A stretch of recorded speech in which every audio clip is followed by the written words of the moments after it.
All right, guys, today we're talking about chapter 14, chemical kinetics. That has to do with reaction rates. You guys could imagine, right? Some reactions happen fast, some happen slow. We're going to be looking at that, examining some experimental data. He says it's for you, Curtis. Okay. In kinetics, we studied the rate at which a chemical process occurs. Besides information about the speed at which reactions occur, kinetics also sheds light on the reaction mechanism. That's something we're going to be talking about the next video lesson, I believe. So when we're talking about reaction mechanism, we're talking about how the actual reaction occurs. So we kind of envision, you know, what kind of collisions are going to occur between which molecules. In order to react, molecules must come in contact with each other. Okay, there has to be, that's called collision theory. Molecules have to collide. And the more homogeneous the mixture of reactants, the faster the molecules can react. I don't think we need to say anything further. So question I have is, what factors affect the reaction rate? Maybe from a previous chemistry class you guys should know. Factors that affect reaction rate, hopefully you guys are thinking right now. When you guys agree the concentration, how concentrated, because you guys could imagine the more concentrated, the more collisions you're going to have between the molecules. What else is going to affect reaction rate? Also temperature. At higher temperature, molecules are moving faster. If they're moving faster, right, they're going to collide more frequently and with more force. Because remember, the reason why molecules must collide, they have to collide with a certain amount of energy. That's called the activation energy, because there needs to be sufficient energy in order to break old bonds. So what else can affect reaction rate besides concentration and temperature is a presence of a catalyst. So concentration, temperature, catalyst. This is in purple if you guys can't see that. Those are kind of the three main factors that affect reaction rates. So this is just kind of showing like steel wool. You can, it will react with oxygen in a pretty dramatic exothermic reaction.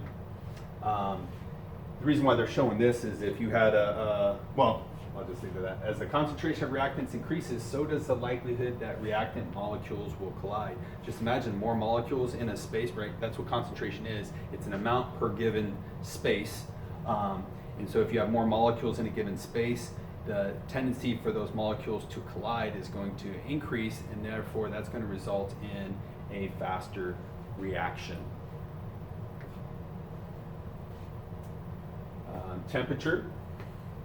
At higher temperatures, reactant molecules have more kinetic energy. They move faster and collide more often and with greater energy. And so hopefully you guys know, you guys are just stopping it, you know, because I'm going kind of quick. You guys are stopping it, writing it down as we're moving along. Presence of a catalyst. Catalysts speed up reactions by changing the mechanism of the reaction. So not only do molecules need to collide with sufficient energy, also they have to have the correct orientation. So what a catalyst would do is the presence of a catalyst might help the molecules orient in such a way that they're oriented in such a way so when they collide, they don't need to collide with nearly as much energy as they would normally if they were colliding at a different orientation. Therefore, if it's making it the orientation, a proper orientation, and there's less energy required, you would expect more of the molecules to now have the minimum amount of energy for effective collisions. That's called the activation energy. Therefore, more molecules with that activation energy, the faster the reaction is going to occur. Catalysts are not consumed during the course of the reaction, so they're not, you wouldn't call them reactants, because remember, reactants get used up in a reaction, catalysts don't. So, rates of reactions can be determined by monitoring either the change in concentration of the reactants or the product. So in this case, right, we're starting with the red molecules at time 0, right? Now as time is progressing, 20 seconds later, we see some of the red are becoming blue. So what we could do when we're measuring the reaction rate, we can measure the rate in which the red is used up, right? We have a higher concentration here, less concentration here, and even less here. Or you could look at it from the perspective of the production of the blue molecules. Here we have no blue molecules, and then we're having an increasing concentration of blue molecules. So you can look at reaction rates either from the perspective of the lowering concentration of the reactants or the increasing concentration of the products. We usually look at it from the perspective of the reactants though. So, you guys, like I said, we're going to be looking at some data. So here's a reaction, okay? You don't really need to know what it is. We have C4H9Cl reacts with water to form C4H9OH and hydrochloric acid. So you can see here we're looking at data from the perspective of a reactant. And you guys can see at different times. So we would allow this, we would take this substance, put it in water, and the reaction would proceed. And what we could do is measure the concentration of C4H9 chlorine at various points in time. So, and I'm asking, what do you notice? You look at the data, what do you notice? Hopefully you guys are seeing the concentration is decreasing. That's almost, well, duh, because some of it is reacting with water. Atoms are rearranging and forming the product, so you're going to have a lower concentration as time progresses. So here's how you would calculate the rate, right? You guys, a rate is always going to be, think about, you guys, a rate that you guys are familiar with is speed, right? When you're doing speed, right, you're doing the distance over time, the distance you travel in a certain amount of time. Let's say I go from here to here, okay? Let's say that's 1 meter, and it took me a second to do that. What is my speed? Well, I went from 0 to 1 meter, so the difference in distance is 1 meter, and I did it from 0 seconds to 1 second, the difference in time. So it's a difference, so that would be a speed, and so how fast did I go? I went 1 meter per second. It's similar with this, but we're not doing a distance, we're doing a change in concentration. So if the concentration was initially 0.1000, then it fell to 0.0905, I get the difference in that, so I subtract that, and I divide that by the time it took to decrease that concentration. So I would divide it by 50 seconds, and what I would get is 1.9 times 10 to the negative 4 molar per second. That's how much the molarity decreased every second, okay? But then there's something else I want you guys to notice. Now, obviously the concentration decreases as time goes because we're saying the reactants get used up. But what do you guys notice about the average rate? What do you notice about that? Don't you notice that as well as what? Notice it's all 10 to the negative 4, so you just have to look at this value.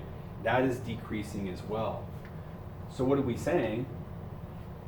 The rate is decreasing. What we're saying is, really, when is the reaction rate the fastest? It's at the beginning. But then as the reaction continues, right, here by the 800 second, the reaction's going a lot slower. That shouldn't be too surprising. Why is that, guys? Because the reaction rate depends on the concentration of C4H9Cl, right? And if that is decreasing as time's going, wouldn't you guys expect the rate to slow down? So when we're talking about reaction rate, guys, we usually talk about the rate at the beginning. So if we were going to say what is the reaction rate of this reaction here, we would probably give a value there at the beginning, knowing that it's going to decrease as time progresses. This is saying the average rate decreases as the reaction proceeds. This is because as the reaction goes forward, there are fewer collisions between reactant molecules, right? Because this has to react with the water molecules. The less of this you have, because some of it's becoming products, the less collisions you're going to have between these, the slower is the reaction. So what would a graph, if you were to graph this, right? That's a pretty typical thing, is to graph, right? We just take data and then you graph it just to get a better visual representation. So if we were to graph the concentration, notice we always represent concentration with brackets, so just realize that. And concentration would typically be molarity, moles per liter. So if we were doing the concentration of this per time, what do you guys think it would look like? I'm hoping you guys are kind of making a mental picture right now. Hopefully you guys would come up with, hopefully you guys would have at least come up with a downward curve. Maybe you would have just gone a straight line, but it'll actually be curved like that, okay? And what do we see? As time progresses, the concentration of C4H9 decreases. Makes sense, right? So it says, now the slope of a line tangent to the curve at any point is the instantaneous rate at that time. You guys see, now we're incorporating some math terms, and this is why you guys learn math, so you can interpret scientific data. So a tangent, right, is a straight line that hits that curve at one particular point in instantaneous time. So if I want to get the rate at this point, notice, we're going to show you guys this. So obviously the concentration is decreasing in this curved fashion, but then the tangent, let's say at time 100, 100 seconds, if I got the tangent line, you guys, this has to do with differentials when you guys are in calculus. Those of you guys that are taking calculus concurrently, you probably know what I'm talking about. If I get the tangent at this line, the slope of that tangent line, tangent is the line that touches at one point, would be the rate of that reaction. And you guys will notice something. Look at the slope of the tangent line at time 100. Now compare that with the tangent at time 600. once again, I draw a tangent, I make a tangent line.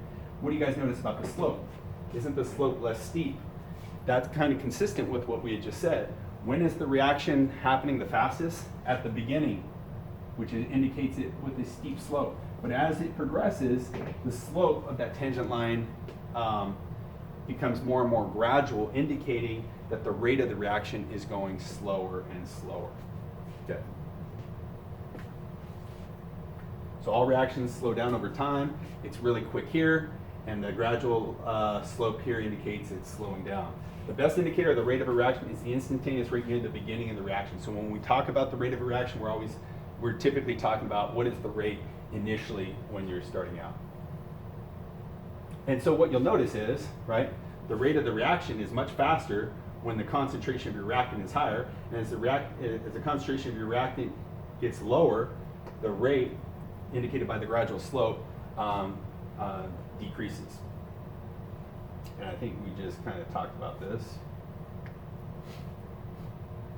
Oh, and you guys can see, once again, you guys remember we said you could talk about the rate of the reaction from the perspective of the reactant or the product. And so what you can see here is the rate in which C4H9Cl is used up, won't that be equal to the rate in which C4H9OH is produced? And why is that? You look at the 1-to-1 ratio, right? When you guys read, for every one of this that reacts, it will react with one of those and produce one of those. So when I have one less of these, I have one more of these. So the reaction rates would be the same. And so how could we write that? We could talk about the reaction rate in terms of the change in concentration of the reactant over time, or the change in the concentration of the product over time. And notice the only difference is you change the sign.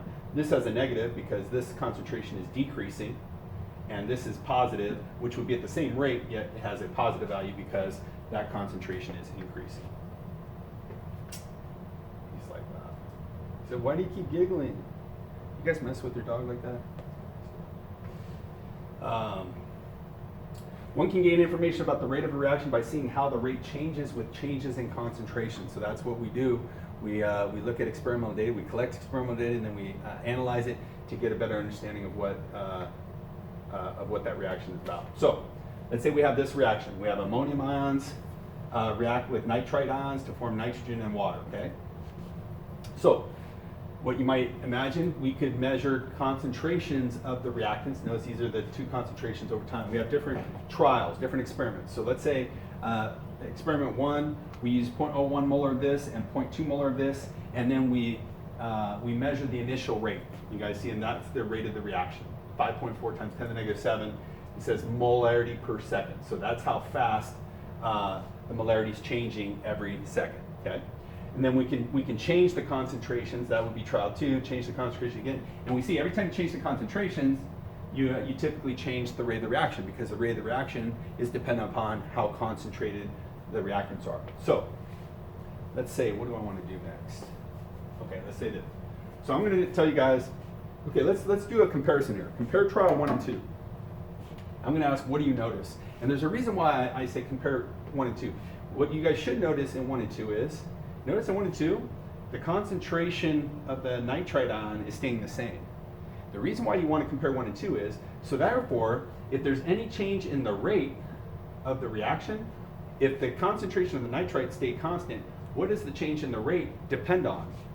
Or what caused the change in the rate of the reaction? Wouldn't that be solely due to the change in concentration of the ammonium ion? So what do we notice? So here's how you do it. You kind of see what happened to the change. Look, I went from 0.01 to 0.02, so obviously what happened, what did I do? I doubled the concentration of ammonium. So let's say if I have double the concentration of ammonium, what effect did that have on the rate? So I compared the rate where ammonium was doubled compared to the rate when ammonium was at 0.01. And some of you guys who are pretty good with math, you guys can see here, what do you guys notice? The rate what? Doubled. So we see when we doubled the concentration of ammonium, we doubled the rate. That seems kind of makes sense, right? You see that when ammonium concentration doubles, the initial rate doubles. Okay, so now let's look at another one. So now, you guys might even, I'm going to ask the question, why do you guys think I might have said, okay, now let's compare 5 and 6? Why wouldn't you, right? Because we've got 6 trials, and I first compared 1 and 2, and now I'm looking, I'm like, you know what? I'm going to compare trials 5 and 6, and I think some of you guys might have picked up on it. The reason why I might now compare to 5 and 6 is these are two trials in which I kept now the ammonium ion concentration constant, and I changed the nitrite ion concentration. Therefore, if there's any change in the rate of the reaction, does it not have to be due to the change in the nitrite ion? And so what do? I make a comparison. So then I see, okay, so that's staying constant, okay. So we notice, look, the nitrite ion, in this case, I doubled however much I used in trial 5. And now when I doubled it, what effect, if any, did it have on the reaction rate? Hopefully you guys, you know what you guys can do? If you have a hard time seeing the numbers, just take the larger number and divide by the smaller number, and then you should get a factor. And if you do that, you take this, divide by this, you're gonna get 2. And you guys notice, if they're both 10 to the negative 7, you don't have to do that. You don't even have to look at it, because that's gonna cancel out anyways, right? And you're gonna get 2. So what do we find happened? As the nitrite doubled, the rate doubled. Okay, and so now we're gonna derive something. I'm gonna show you what's ultimately called a rate law. You guys are gonna have to draw or write rate laws for reactions, which helps us to understand the order of the reaction, which we'll explain here shortly. So what we found out was the rate is proportional to the ammonium ion. You guys remember that? Right? We said when the rate doubles, when we doubled this, the rate doubled. And we also figured out that the rate is proportional to the nitrite ion. You guys remember? The experimental data showed us when we doubled this, we doubled this. So we say that's what we mean by proportional. So what we can say is the rate, we can just kind of combine those together. The rate is both proportional to the ammonium ion concentration and the nitrite ion concentration.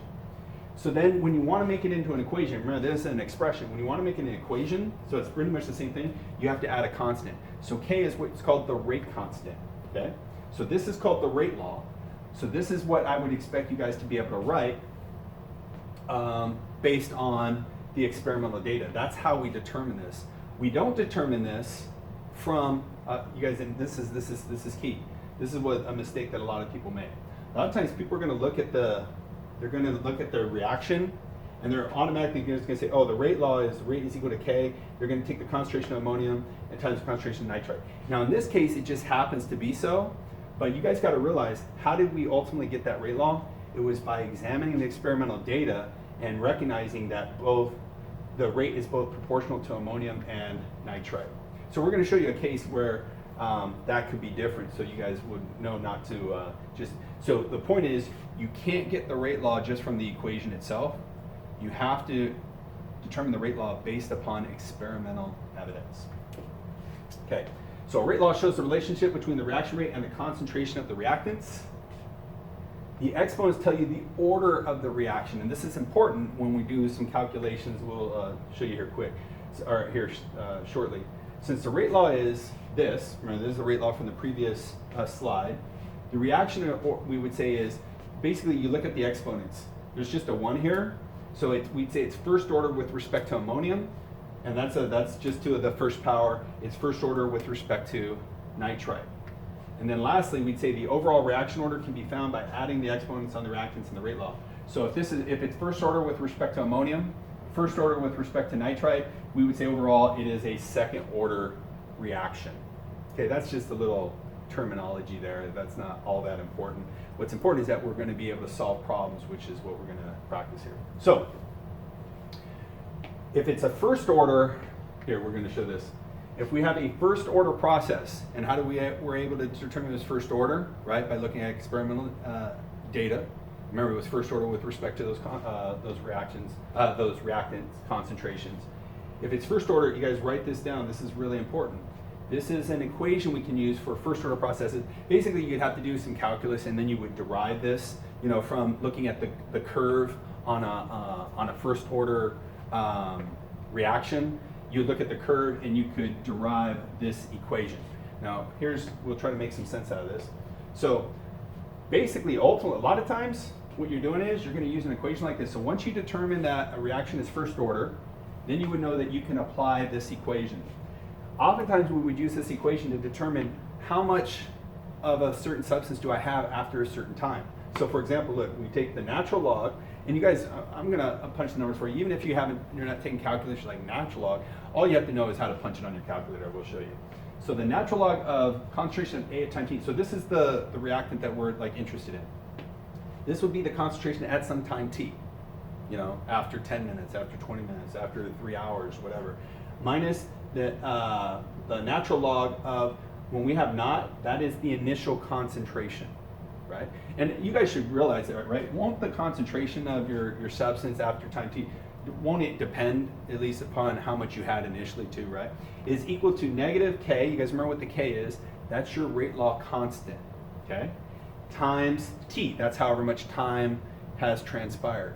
So we'll show you guys how to use this. So this is just kind of reiterating what I just went over. So here's a typical problem. Radium.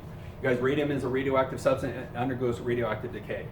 Typically, guys, if you hear of something undergoes radioactive decay, that just means you can have some radium there, and it's just going to spontaneously decay. It's going to give off radioactive particles, and it's going to decay into a lighter substance until it finally decays into something that's stable. That's typically a first order process. So once I know it's a first order process, I know I can use this equation. I left it up here just so we can use it and I don't have to keep going back to the slide. It says if we have 2 kilograms of radium, how much will remain after 10 minutes? Okay? So we would use our first order equation. That will be on your formula sheet. You guys have a formula sheet online in the materials section. I would highly recommend you guys print out a physical hard copy for yourself. Notice it gives us the rate constant. Now, you guys, I'm going to kind of go back just to give us a little bit more background. Like, let's say they didn't give you the rate constant. How would you get a rate constant? You know, this, basically, you know, so just going back, here's how you could get a rate constant. Let's go back to the reaction we just did. Oh, you guys remember we had this reaction here. Remember we got the rate law for the reaction between ammonium and nitrite, and we saw it was first order with respect to both. So we have this rate law. So let's say we want to calculate the rate constant. Here's how you would do it. You go back to your data. So here was the rate law. The rate was equal to K times the concentration of ammonium ion times the concentration of the nitrite ion. You guys see how it works? You guys see how this is proportional? So if I doubled ammonium, so it would be 2 times whatever. Let's say this was X and I do 2 times. Won't that double the rate? If I doubled the nitrite, I go 2 times. Won't that double the rate? Okay, so basically, let's say I want to calculate K. You know what you can do? You just use any of these trials and you just plug in values. So let's say I'll just go trial 1. I go, okay, when the ammonium ion is 0.01 and the nitrite ion is 0.2, I just plug those in.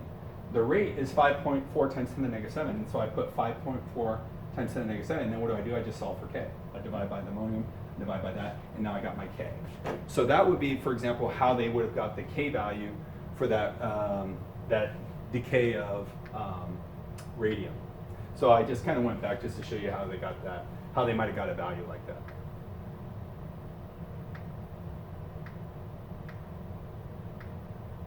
Okay, so now we're back to this. So we know it's a radioactive decay, so we could just assume, even if they didn't tell you it's a first order, we're like, okay, that's a first order process. Okay, that just means the concentration of your substance, radium, is proportional to the decay rate. Okay, it says how much will remain after 10 minutes. So what I'm going to do is, so look, I'm looking for how much will remain.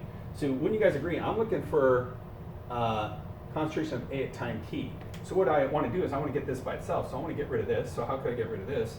Wouldn't I just add it to both sides? So I got negative KT. I just add it, right? Because then if it's subtract, I do the inverse operation. So then I have to, what I do to one side, I do the other. And so what you'll see is I just have the natural log of this, and this is what I'm trying to solve for right here, right? So I got my negative KT. My K is 0.0. And you guys got to be very careful. The rate constant, you always want to be mindful of, especially on an AP test, they'll ask you to calculate like a rate constant, and you'll have to give the correct units. Notice this is per minute. Whenever you add to the -1, it's like saying per minute. So I could just go negative 0.008, and you notice it says minute to the -1. I'd say per minute. And look, it's multiplied by t. How much t transpired? 10 minutes. You guys check it out. You guys should, hopefully I'm not writing too small, and notice the minutes cancel out. And then it's plus the natural log of what? Well, how much did I have initially? That's the initial concentration. I had 2 kilograms. So I put 2.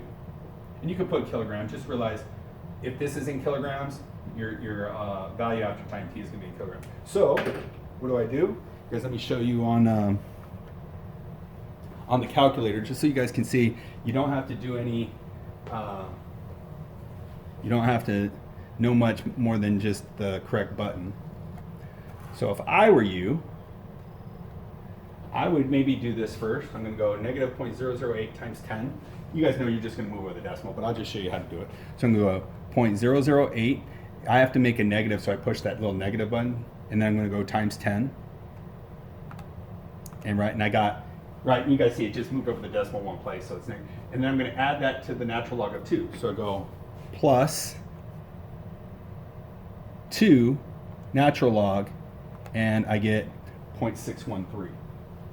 So the natural log of my substance at time t is equal to 0.613.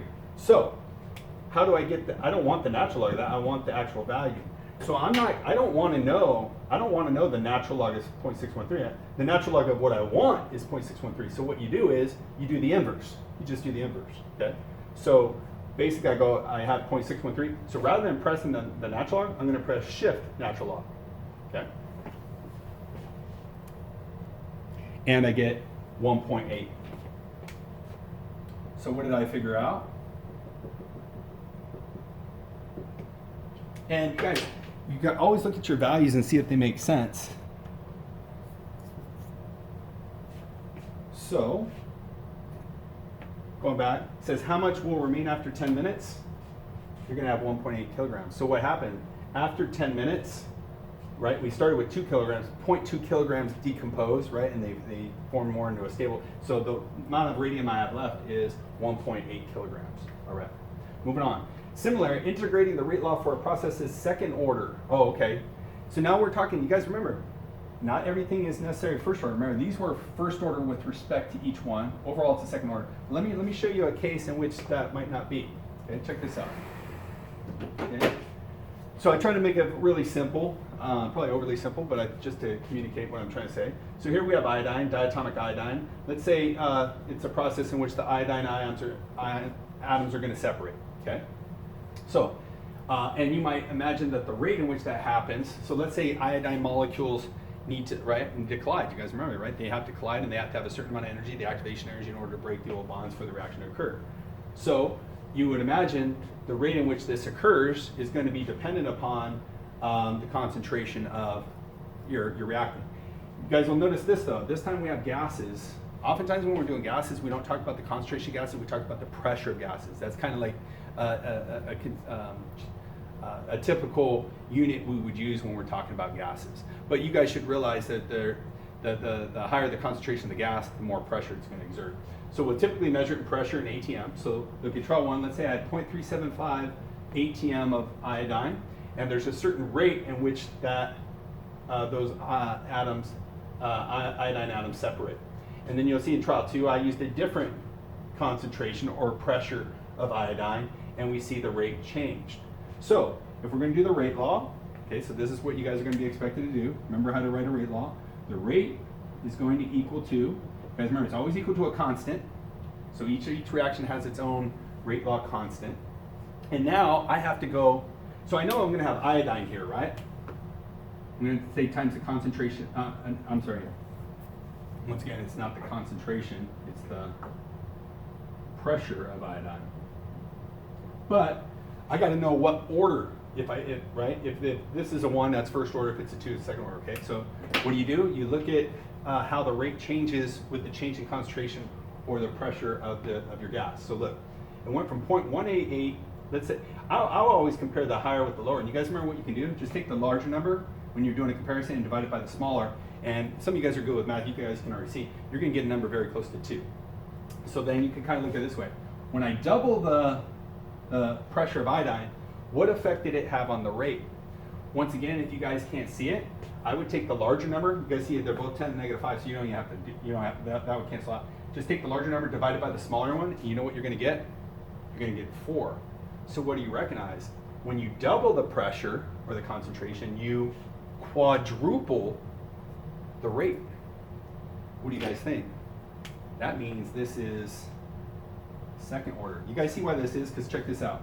Look, let's say the pressure is X, right? Let's say whatever it is. So let's say that's the rate law.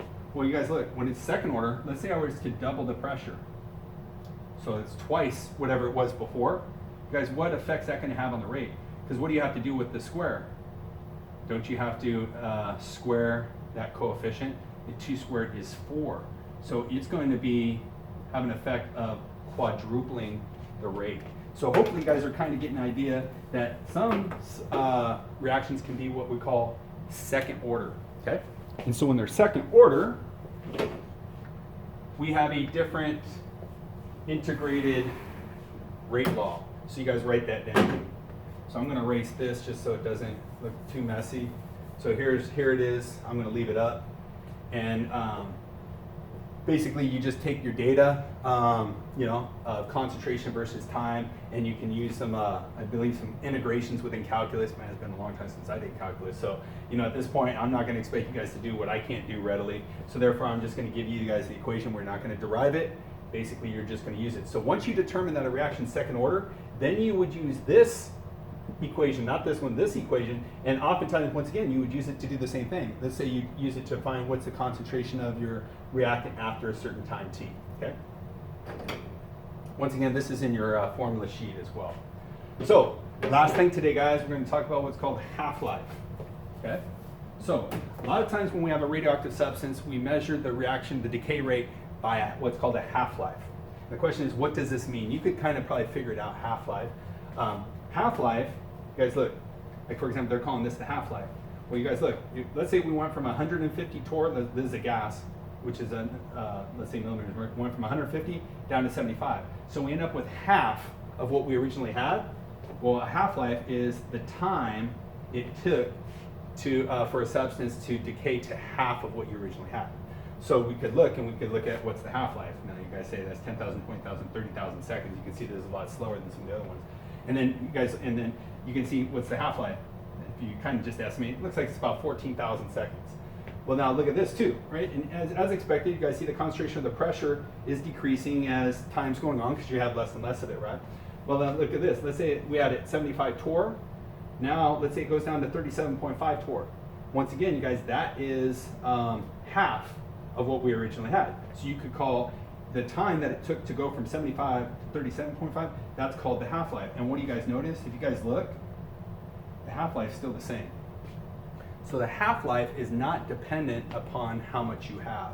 The half-life will always stay consistent for a substance that undergoes radioactive decay. So what we'd say is the half-life for this substance right here is 14,000 seconds.